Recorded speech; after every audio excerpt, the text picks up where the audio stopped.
Hello, this is Dr. Harriet Fraad, bringing you Capitalism Hits Home, a podcast sponsored by Democracy at Work. Today, I want to answer that question, or at least to contribute to the answer of the question, why do so many Americans still approve of Trump's performance? In the latest poll numbers that I've gotten from various sources, and if you want to know them, write in, April 2025, 39% of Americans approve of the job that Trump is doing as president. Now, of course, that is lower than any other president in history after the first 100 days, but nonetheless, over a third of Americans approve of the job that Trump is doing as president. Wow, how come? Prices are rising, unemployment is rising. Millions have been fired from decently paying government jobs. Benefits have been cut. America's staunchest allies, the most close, Mexico, second most close is Canada, third is Europe, have all been alienated with tariffs. And our three biggest trading partners have also been punished with tariffs. So between the alliances and the trading partners, they've been hit by Trump. Wow. The biggest trading partner we have is Mexico. Second is Canada. And the third is China. Americans are already suffering because of our treatment of China. For example, farmers in Nebraska are enraged because the 1 billion pounds of soybeans that China buys from Nebraskan farmers are canceled. They are getting their soybeans from Brazil. China is a planned economy, and it's been diversifying its orders for a while, watching America's hostility. Also, China is the second biggest holder of American Treasury notes. Treasury notes are bonds that the U.S. government sells so that they can raise money. We have the biggest debt of any nation in the world. America owes $36 trillion, biggest debtor nation. If China, the second biggest holder of these treasury notes, decided to dump them, on the one hand, China would be losing a lot of wealth because they'd be made pretty much valueless. But on the other hand, America would be reduced to utter shambles. I think that one of the reasons Trump renegotiated the tariffs is that Japan, which is the largest holder of American debt in treasury notes, started unloading them, and the dollar went down. If the dollar goes too drastically down, America is worthless and valueless. And so Trump decided to visit Japan and negotiate. I guess he forgot we're in an international global system. Well, how can we understand this?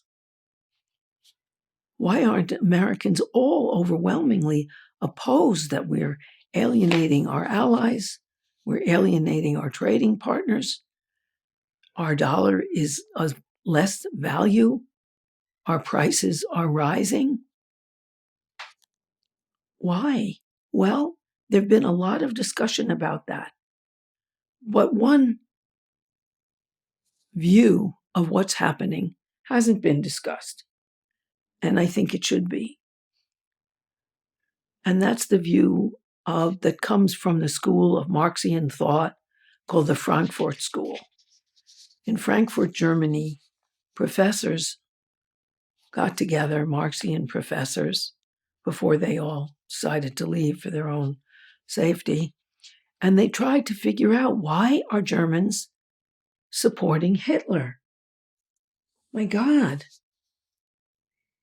Well, and they also decided that unlike many other Marxists, they're not just looking at the material conditions, which were terrible in Germany, but other things. What other things are happening besides the realm of economics? Because in Germany, the communist and the socialist parties were very powerful. It's one of the reasons that the industrialists, the top of the economics of Germany, subsidized Hitler so well. They were afraid of a communist socialist takeover. But with so many socialists and communists, why did they fall for Hitler? And what the Frankfurt School found, among other things, because they explored a lot of stuff, is that the structure of the authoritarian family really contributed. Now, what does that mean? Well, Germany, before World War II, had an extremely punitive, almost torturing way of bringing up children. Babies were swaddled so tightly they couldn't move, and then while their mothers were busy, they were hung on pegs, soiling themselves and staying in these bandages, accumulating sores, bleeding, accumulating lice. They were struck frequently, and they learned that they better obey the violent father for their own life preservation.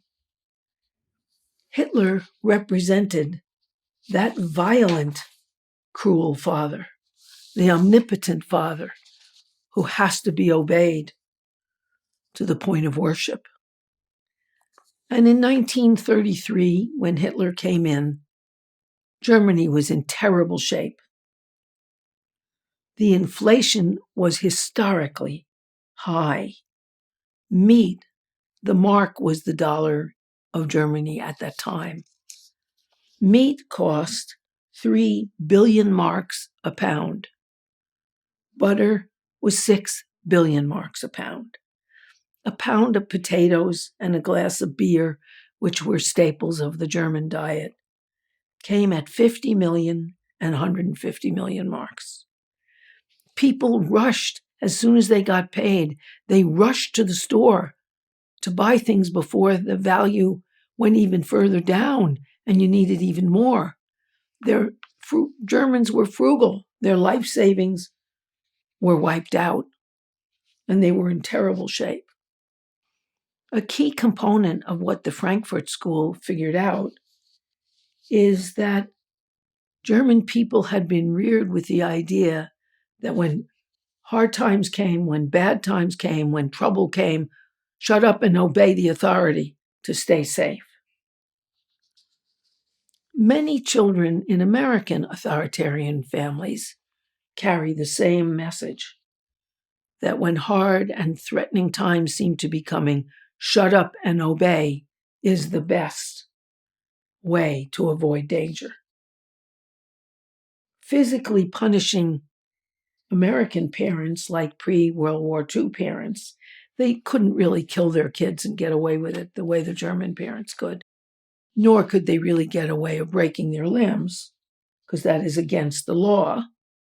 But they don't necessarily spare physical punishment. James Dobson, who is the child-rearing guru for the evangelical world, and he also wrote his advice for parents, which is break the child's will.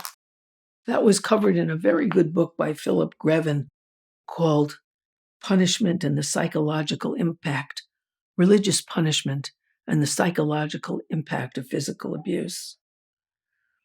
And Dobson picked right up on that. He advises breaking a child's will so that obedience is unquestioned. Americans, particularly those in the Bible Belt, which are the states in the Bible Belt is where Trump's support is strongest.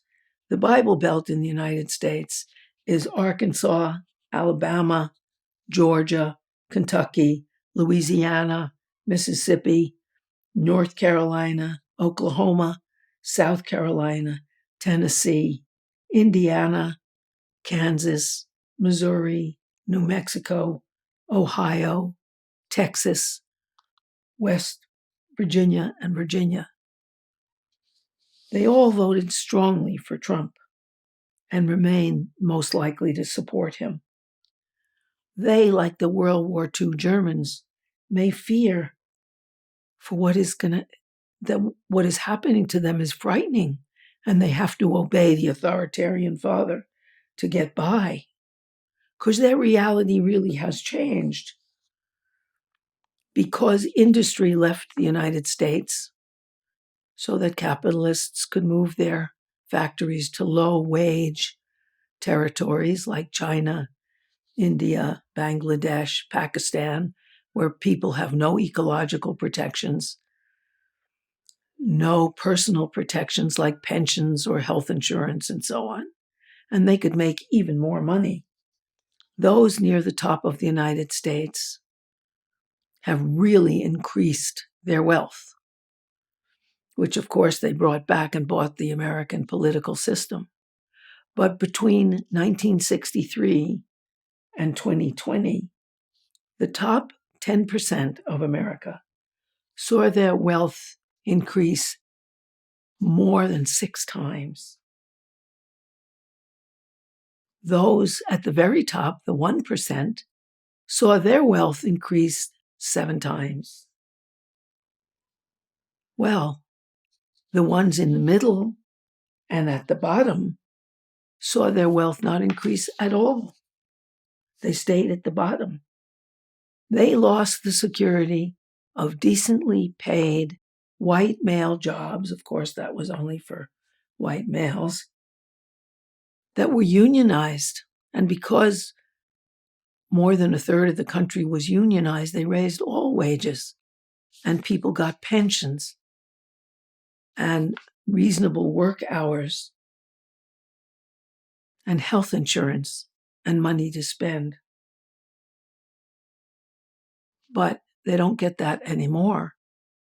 And when people are taught that when hard times come and trouble comes, you just need to obey the omnipotent authority.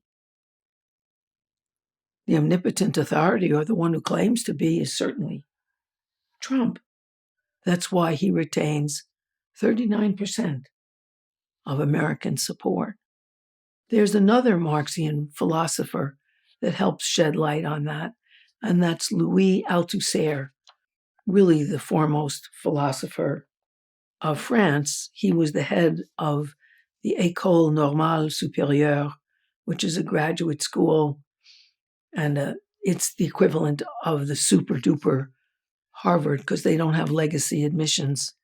It doesn't cost anything. It's all the ability to do intellectual work, pass tests too, that gets you into the highest École Normale Supérieure, which Althusser was the head of. What he said is that there's 3 ideological state apparatuses that embed the system of domination and subordination in our nations. They teach people, these 3 systems teach people to obey and submit inside, so they cringe and they are subordinate. So you don't need the police and the army to put people down. They do it for themselves. They shut up and obey. And they are the authoritarian family, authoritarian religion, and authoritarian education.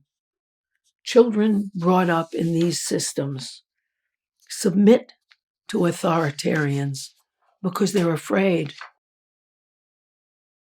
and they feel that their best bet is to obey, to silently obey. It's a process for children who know they can't argue with orders being given. They can't question. And I think they fear they won't survive, because children instinctually know that they won't survive without parents. Human beings are the most dependent of all animal species. The second most dependent are elephants who have to stay connected to their mothers for 2 years, but that's 2 years. It's not 16 or 20. And in order to survive, children learn that obedience is paramount, that they better please their parents. What they do is they psych out what their parents want, and they try to produce that. And if what their parents want is blind obedience, they produce it. I have an example right now in my client load. I have a client who's a young teen. She's 13. Her parents, like most parents, are divorced. And part of the time she lives with her father and part with her mother. Her mother is a very understanding person who tries to empower her. Her father exacts obedience. He acts like and says how tolerant he is. However, if she doesn't do what he wants, he utterly ignores her. She has to eat alone rather than with him and his new wife. And she's shunned. So she's learned that when her father tells her something, she had better just stand there and say yes and blindly agree. Wipe herself out and seem to be dumb because she can't afford to use her mind. That process of erasing your own ideas and questions can continue. That numbness that leads to obedience can continue to the point where many people, like the German people and like 39% of the American people, support dictators who operate against their self-interest. And they just decide not to know what's happening because it's too scary to know. Of course, there's other reasons that are material reasons. The mass of Americans need change. Trump was obviously different from the usual politicians, and he championed change. He also told people he could rescue America. He could make America great again, bring back the 1950s with all of its racism and sexism and higher wages for white males, although he didn't specify that. He'd just make America the greatest again. He also made sure, and he has certainly acted on it, to change any attempts at diversity, equity, and inclusion in our country, to make it white again, white supremacist. So people who have been brought up in authoritarian households who believe in the omnipotent father could support him as they supported their own irrational fathers who demanded ultimate obedience. In the authoritarian family, and there are many, many authoritarian families, which often take their authority from religion, but authoritarian religion is often then reinforced by authoritarian families and authoritarian education, teaching children to blindly obey and suspend their own doubts, their own questions, and their own intelligence, and quash the challenge and quash themselves psychologically, blank out, and just go somewhere else. Like my client told me that when her father gives her commands, she just blanks out and agrees with whatever he says. But of course, that numbs children's minds. And I have seen the transformation of this young girl as she chose to live with her mother, was horribly punished for it by her father, and now refuses, because at 14 you can refuse to be with a parent, refuses to even see her father. And her whole demeanor has changed. She questions, she has ideas, she interrupts. She's not a submissive creature. She no longer numbs her mind. So that habit of erasing your own questions an attraction to someone who claims omnipotence can really mitigate against realizing that what is happening is not in your self-interest at all. Now, of course, there are some other reasons. There are material reasons. Just like there were material reasons for the Germans to be upset, there are certainly material reasons for Americans to be upset. The mass of Americans really do need change. And Trump was the one who trumpeted change. The Nazis labeled communists, Jews, gypsies, and gay people as bad people, vermin, bad people who invade us, who drain us, who have been destroying our nation. Trump does the same thing. He uses the word bad often. These are bad migrants, bad Mexicans who are rapists and thieves, and people don't think, gee, he's been accused of rape. He steals. No. These are bad people who are at fault for the problems that America is suffering. And I can restore our greatness by punishing and expelling this bad element. Note that bad child is something that authoritarian parents say to their children. It doesn't seem to matter when he uses that language. There are 10 million migrants in the United States out of 330 million people. No matter that migrants, whether legal or illegal, work at the hardest jobs, the most backbreaking labor, for the lowest pay. 60% of the dishwashers in New York restaurants are migrants. Nobody else wants to take that job. But people have another psychological mechanism. They're taught that they're bad. Their wants are bad. Anything that contrasts with what's right for their parents to do makes them bad. And they turn that self-hatred against other groups because they don't want to feel bad. They claim that the badness is in the other person, the brown person, the migrant. And therefore, they can torture those people because they're bad. Germany could put them in ovens. They could shoot them, gas them, because after all, they could put them in labor camps as slave labor because they're bad. And they should pay back a little of what they've stolen from us. Trump has that same message. We've been robbed. People from other countries have robbed us. They are bad people. Therefore, we are allowed to deport them to prisons from which no person survives. We allowed to imprison them without a trial. We are allowed to strip them of their rights. And that's how Americans allow people to be deported to El Salvador, separated from their homes and families, not being given anything like a fair trial. But after all, they're bad.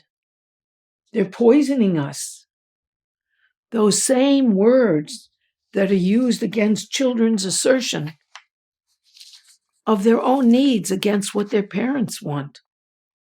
My little client's father asked her to go on a trip with him. She said yes when she was trained to say yes, but in therapy she realized she was afraid he'd kill her there. It was to a remote place camping. And when she realized that, she could say no. But her instinct was to blot out and say yes, in spite of her fears. Well, the Germans kind of woke up when their whole society was destroyed. Tens of thousands were killed. Their homes were destroyed. And after the war, they faced their own complicity in war, torture, murder, and genocide. The Germans did what no other group has done. which is they had something called Wiedergutmachung, make it good again, where they paid the salaries of people who were killed or thrown out of Germany. People who left Germany were paid the salary they would have been paid and gotten the pensions they would have been paid had they stayed in Germany. Also, they radically changed their child-rearing practices, realizing that they were training people in unquestioning obedience. Just as the Germans reconsidered when they were defeated, I really hope that America doesn't have to be destroyed before over a third of our country realized that that was a mistake. I hope we can reconsider. And on that basis, there is some hope because Trump's support went down 12% in the last year, 12% from last year to this year, and it keeps on going down. It's down 21% in the case of Abrego Garcia, who was the innocent man deported and sent to El Salvador. And Trump doesn't want to bother getting him back. He says he can't, but of course he can. So that there is hope. Also, Americans are organizing. There are Tesla takedowns every weekend. Tesla has lost 71% of its revenue. And people are turning. They're going to anti-Trump demonstrations all over the world, but particularly in the United States. So there is hope. There is hope that people will be so shocked by what they see that they'll be shocked into disobedience to an omnipotent dictatorial authority. That's all for today. Thank you. Goodbye for now.